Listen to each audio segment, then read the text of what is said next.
Moderna atau Pfizer ya? Moderna aja deh. Aku Pfizer aja deh. Moderna atau Pfizer? Kayaknya sih dua-duanya bagus.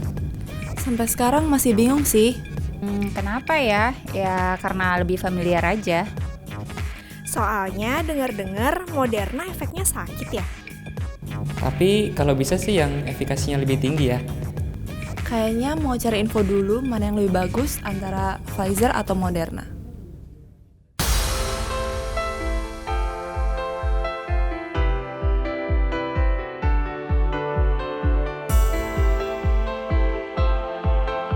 Halo sahabat Premier, berjumpa lagi bersama Rumah Sakit Premier Bintaro dalam segmen Obras, obrolan santai. Nah, sahabat Premier, pada kesempatan ini kita kedatangan tamu yang sangat istimewa. Dan siapa lagi kalau bukan yang ada di sebelah saya ini, Dr. Prasna Pramita, spesialis penyakit dalam, konsultan alergi dan imunologi. Dr. Prasna, apa kabar, Dok? Oh, baik. Senang sekali nih, Dok, di terima momen kasih. yang sangat membahagiakan ini. Bahagia banget loh saya sahabat Premier bisa ketemu Dr. Prasna karena beliau ini sibuk banget, selain pasiennya banyak juga sangat aktif dalam edukasi pasien, salah satunya dengan cara di segmen obrolan santai ini. Dok, apa kabar, Dok? Baik. Sehat ya, Luar Dok ya? biasa sehat. Alhamdulillah. Nah, sahabat Premier, sekarang ini kan pemerintah sedang menggalakkan program vaksinasi ya, Dok ya, Iya. untuk vaksinasi COVID-19. Begitu juga Rumah Sakit Premier Bintaro yang sudah beberapa kali menggelar acara vaksinasi. Nah, terakhir ini kan kemarin kita menggelar vaksinasi Moderna nih, Dok. Nah, sekarang ini kan memang banyak ya, Dok ya, masyarakat itu pilih-pilih gitu, Dok. Pilih-pilih, banyak pertanyaan juga mengenai vaksin. Mana sih vaksin yang pas? Mana sih vaksin yang kira-kira tepat? Mana sih yang paling bagus bahkan? Ini yang banyak diperbincangkan oleh netizen zaman sekarang. Nah, pada kesempatan ini nih kita akan banyak bertanya nih, Dok, ke Dr. Prasna perihal vaksinasi tadi. Nih, Dok, pertanyaan pertama nih, Dok, sebelum kita ke pertanyaan yang lain. Sekarang ini kan yang lagi populer, yang lagi hits itu kan ada vaksin 2 merek, Dok ya. Ada Moderna, ada Pfizer. Nah, kalau dokter nih, sebagai dokter penyakit dalam konsultan alergi imunologi, bisa jelaskan nggak, Dokter sahabat Premier, apa sih, Dok, kira-kira yang membedakan antara kedua vaksin tersebut, Dok? Oke. Jadi vaksin Moderna dan Pfizer Betul. sebenarnya dia sama vaksinnya ya, karena kandungannya sama isinya, yaitu mRNA, messenger RNA. Jadi tidak usah khawatir bahwa isinya sama dan juga sama baiknya. Tuh, sahabat Premier, sama baiknya. Jadi sebenarnya kedua vaksin tersebut memiliki tipe Yang yang sama, Dok. isinya sama, ya, jadi efeknya juga pasti akan sama. Kan sama juga, Dok Iya. ya. Nah, kalau untuk beberapa orang nih, Dok, dengan penyakit bawaan atau komorbid, itu menurut dokter mana sih, Dok, yang sekiranya lebih pas atau mungkin ada perbedaan gitu, Dok, mungkin antara Moderna dan Pfizer? Ya. Jadi kalau untuk komorbid memang yang kita harus sadari bahwa bisa saja kan harus ini dulu, apa komorbidnya itu harus dulu sudah tertangani. Artinya pasien tersebut atau orang tersebut sudah dalam keadaan sehat. Sehat artinya kalau dia punya darah tingginya sudah terkontrol. Kalau dia diabetes, ya diabetesnya harus sudah terkontrol gulanya gitu dan seterusnya. Nah, kalau itu sudah baik, maka baru bisa kita lakukan vaksinasi. Vaksinasi tentunya yang kalau dia mempunyai punya kecenderungan misalnya kekentalan darah, ya kita cari vaksin misalnya yang memang juga tidak tidak menyebabkan juga ke arah situ gitu ya. Nah, jadi sebenarnya bisa saja dipakai apa saja, semua vaksin sama baiknya. Yang penting komorbidnya itu sudah ditangani dengan baik dulu. Artinya tetap kita harus perhatikan komorbid tadi, Dok ya. Ya, Dan sebelum melakukan vaksinasi mungkin ada baiknya konsultasi ke dokter yang sudah biasa merawat pasien tersebut. Nah, yang berikutnya nih, Dok, kan kalau vaksin-vaksin yang sebelumnya ini kan 2 kali penyuntikan, Dok ya, seperti yang sudah kita alami. Nah, kalau untuk Moderna dan Pfizer ini, Dok, sama 2 kali atau cukup sekali aja atau gimana nih, Dok? Ya, jadi sama saja, yaitu 2 kali penyuntikan, berbeda 28 hari. Sama dengan vaksin lainnya. Jadi interval dari vaksinasi pertama ke yang kedua itu 28 hari. Ya, nah, apabila nih, Dok, misalkan nih kan dalam 28 hari ini mungkin saya lupa gitu, saya udah vaksin pertama, terus saya lupa atau ketiduran gitu kan. Nah, saya lewat nih di 28 hari. Itu bisa nggak sih misalkan saya udah Moderna yang pertama, tapi karena saya lupa, saya ketiduran, saya terlewat. Pas yang saya vaksin kedua itu saya vaksinnya Pfizer gitu dok. Itu boleh nggak sih dok sebenarnya kayak gitu? Jadi kalau vaksin pertama sudah memakai Moderna, ya platform yang kedua pun harus sama merek maksud saya, sama platformnya juga, yaitu Moderna juga. Jadi vaksin 1 dan kedua harus dengan platform yang sama. Nah kalau misalnya lewat waktu, apa yang terjadi? Ya sekarang negara kita ini sedang dalam pandemi, vaksin kita sedang terbatas, sehingga kita berharap pada orang-orang semua untuk dapat divaksinasi semuanya 2 kali dulu. Minimal tuh harus 2 kali itu dengan platform yang sama, itu harus terpenuhi. Jadi kalaupun terlewat, nggak apa-apa, dikejar aja. Oke. Yang penting dapat vaksin keduanya. Nah, dengan betul. platform yang sama. Platform yang sama ya dok. Karena kan sering ya dok ya, selama itu beredar tuh dok di WhatsApp, di sosial media, hoax atau mungkin berita-berita yang mungkin kurang bisa dipertanggungjawabkan, bilang bahwa katanya kalau vaksin A dengan vaksin B dicampur akan memberikan efikasi yang lebih. Terus sementara ini sih belum dok ya. Jadi itu semua penelitiannya, datanya itu masih ongoing. Betul. Ya, jadi kita belum bisa bicara dulu sekarang ini apa yang akan terjadi, atau memang apa lebih bagus atau lebih baik atau lebih tidak baik, gitu belum bisa dikatakan. Jadi sekarang yang penting kita menuju 1-2 itu sudah harus terpenuhi dulu dengan platform yang sama. Nah, di Sobat Premier, jadi kalau dengar berita-berita itu jangan ditelan mentah-mentah ya dok ya. Tentunya kita harus cari kebenarannya dulu, sumbernya dan lain-lain. Pertanyaan berikutnya nih dok, ini kayaknya hampir semua orang merasakan nih, orang yang sudah divaksin. Saya pengalaman vaksin itu kan ada ngerasa sedikit nggak enak badan, atau demam atau meriang, mungkin disebutnya tuh kipi ya dok ya. Kejadian ikutan pasca imunisasi. Nah untuk Moderna nih dok dan juga Pfizer, kipinya itu biasanya seperti apa dok, dan berapa lama itu seseorang itu akan mengalami kipi tersebut? Nah, jadi kipi itu tidak semua orang akan mengalami kipi, ya tergantung dari orang tersebut ya, tergantung daya tahan tubuhnya juga seseorang. Jadi kipi itu ada yang munculnya cepat, ada yang munculnya juga lambat ya, bisa juga setelah vaksinasi beberapa hari atau seminggu kemudian juga baru muncul.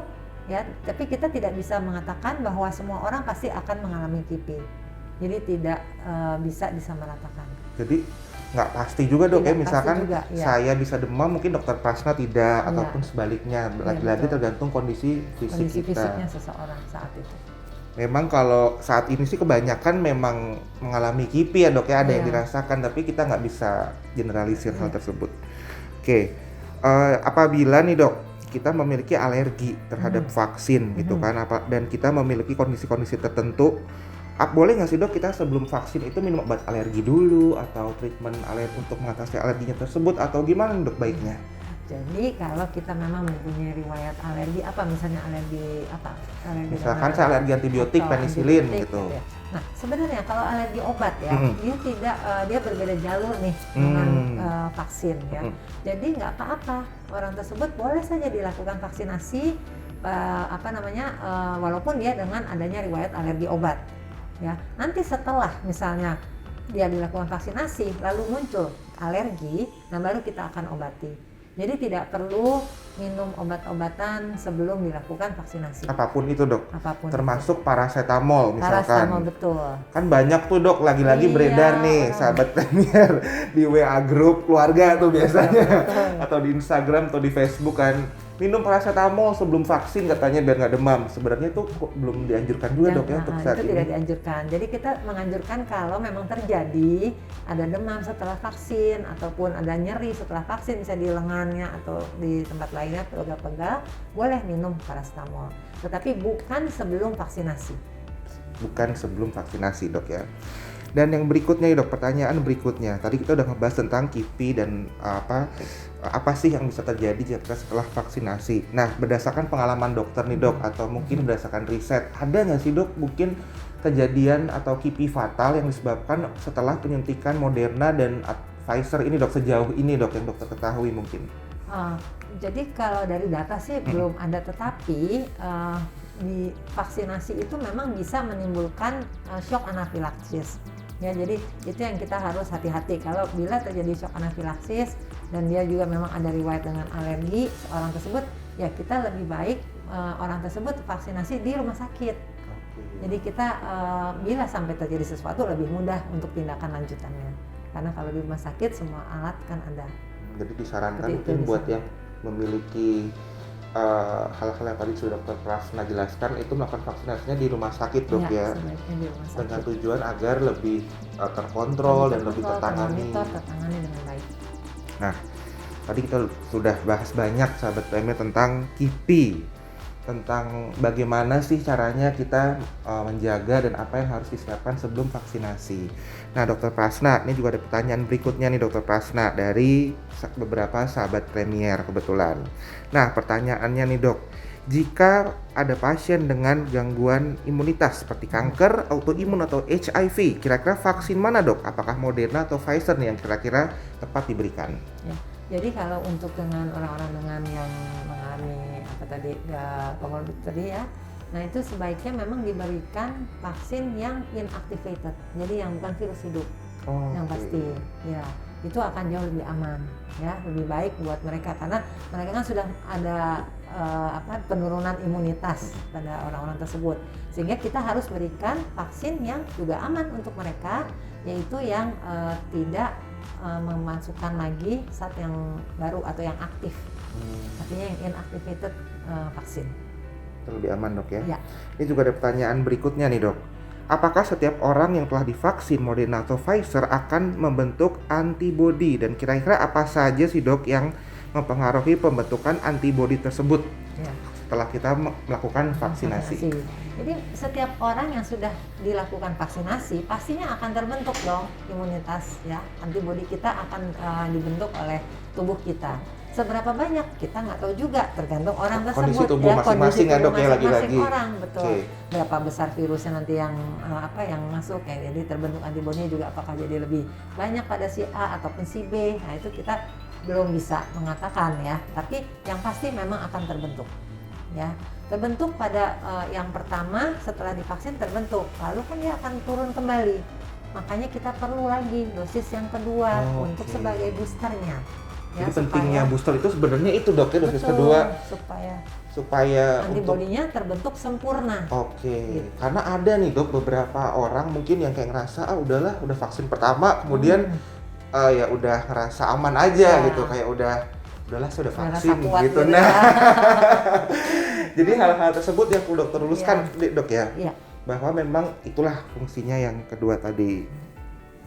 Nah, ada nggak sih dok misalkan saya nih habis vaksin kemarin Moderna, saya mau tahu nih dok kira-kira sudah terbentuk belum sih antibodi di tubuh saya dan berapa sih nilainya, itu ada nggak sih dok kayak tesnya atau mungkin uji labnya gitu dok untuk mengetahui hal tersebut?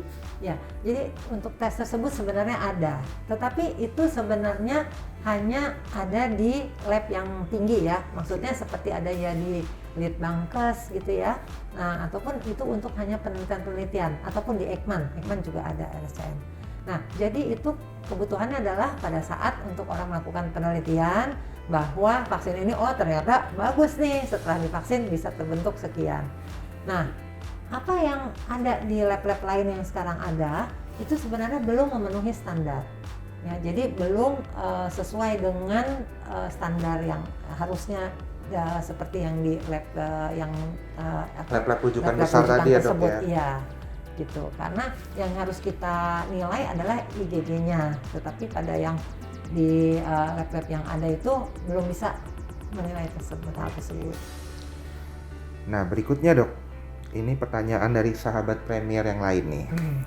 Kan banyak nih dok, kemarin itu ada beberapa pasien juga yang mungkin pasca COVID ingin mendapatkan vaksinasi, tapi kemudian gagal karena masih belum lama setelah infeksi COVID.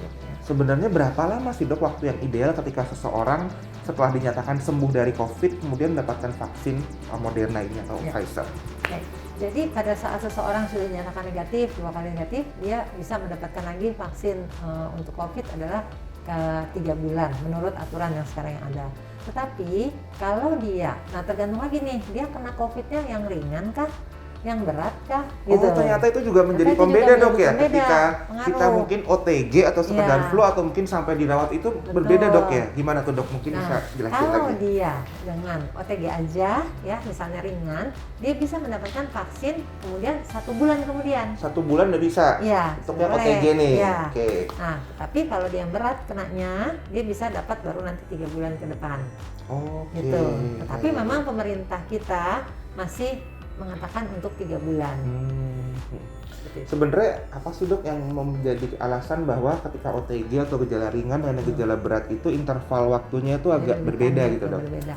Kalau yang ringan misalkan OTG, dia kan jadi virusnya itu kalau kita sudah sembuh, antibodi yang terbentuk ada, tapi mungkin tidak terlalu tinggi kan gitu ya, Oke. karena dia kenanya ringan gitu. Nah, karena dia tidak terlalu tinggi, jadi kita nggak usah tunggu terlalu lama lagi untuk dia mendapatkan boosternya yang kedua gitu. Jadi dia boleh divaksin itu dengan jarak 1 bulan. Oke, jadi lebih Setelah karena ke sembuh. kadar antibodi yang didapat setelah terinfeksi dok ya. Setelah infeksinya. Selanjutnya dok, sebelum kita melakukan vaksinasi baik Moderna atau Pfizer, mungkin untuk kalau tadi yang kan yang dengan komorbid kita sudah dokter udah jelaskan. Ini untuk masyarakat umum nih dok, kan mungkin banyak tuh yang takut, yang apa? Mungkin untuk menenangkan gitu dok, atau mungkin untuk supaya lebih merasa lebih safety gitu dok. Ada nggak sih pemeriksaan yang mungkin harus dilakukan sebelum kita melakukan vaksin Moderna atau Pfizer ini dok? Oke. Untuk semua vaksin sebenarnya sama saja ya, kita harus melakukan bahwa kita harus sehat sih intinya. Itu tadi, jadi kita tetap harus datang dulu lah ke dokter untuk check up sedikit gitu ya, dengan keadaan kondisi kita pada saat itu harus dalam keadaan baik. Baik artinya sehat, tidak dalam keadaan demam, tidak dalam keadaan batuk pilek ataupun tidak dalam keadaan yang sedang minum obat yang juga yang dalam masa akut ya, yang untuk akut. Nah, jadi itu harus baik dulu semuanya. Kalau itu semua sudah baik dan dokter sudah menyarankan boleh dilakukan vaksinasi, maka saatnya adalah boleh dilakukan vaksinasi. Jadi memang harus benar-benar kita tuh dalam keadaan Keadaan fit, yang fit, lagi ya. demam dikit, batuk pilek dikit itu sebaiknya enggak dok ya? Ya, kalau itu lebih baik ditunda. Oh, baik ditunda dulu. Supaya imunitasnya kan jadi lebih baik nanti kalau terbentuk. Jika nih dok misalkan nih ada nih orang gitu, sebenarnya dia demam agak nggak enak badan lah, tapi memaksakan diri untuk melakukan vaksinasi gitu. Tujuannya ya karena ingin cepat divaksin gitu. Ya.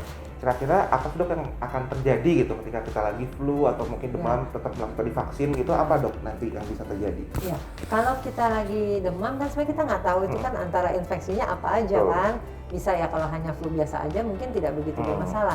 Tapi kalau ternyata dia demam itu ternyata dia itu juga COVID gitu misalnya, ternyata positif kan jadinya gitu. kan. Jadi kan lebih baik kita lakukan dengan benar, yaitu kita yakin dulu bahwa kita bukan memang tidak sedang terinfeksi COVID, itu aja. Karena intinya kan yang tahu kondisi diri kita Diri kita sendiri ya sendiri, dok ya. iya. Oke. Betul sekali. Ini pertanyaan terakhir nih dok, yang juga mungkin menjawab beberapa tanda tanya dari sahabat Premier. Di antara beberapa merek vaksin dok yang beredar, baik yang tadi saya sudah bahas Moderna atau Pfizer, kan banyak nih orang yang milih-milih nih, saya mau nunggu vaksin ini, saya mau nunggu vaksin ini, tuh saya udah capek banget tuh dengar dari teman-teman atau mungkin kenalan atau mungkin keluarga sendiri gitu kan. Iya. Disuruh vaksin nggak mau, alasannya nanti aja deh nunggu ada merek tertentu. Nah, menurut dokter nih, yang terbaik di antara merek-merek vaksin yang sekarang digunakan di Indonesia itu yang mana dan seperti apa dok? Ya, semua vaksin intinya sama baiknya ya. Jadi semua vaksin yang ada sekarang yang sudah diberikan oleh pemerintah itu adalah semua baik ya. Jadi tolong aja semua yang bisa melakukan vaksinasi segera vaksinasi. Karena semua vaksin itu sama ya baiknya, dan semakin cepat kita melakukan vaksinasi, kita bisa mencapai keadaan herd immunity. Amin, segera dok ya. Ya, segera. Dokter Prasna, makasih banyak atas waktunya dan kesempatannya. Saya benar-benar bahagia banget nih bisa ngobrol dengan Dokter Prasna, tentunya dengan topik yang saat ini lagi hits tentang vaksinasi COVID-19. Thank you Dokter Terima kasih. Prasna. Iya.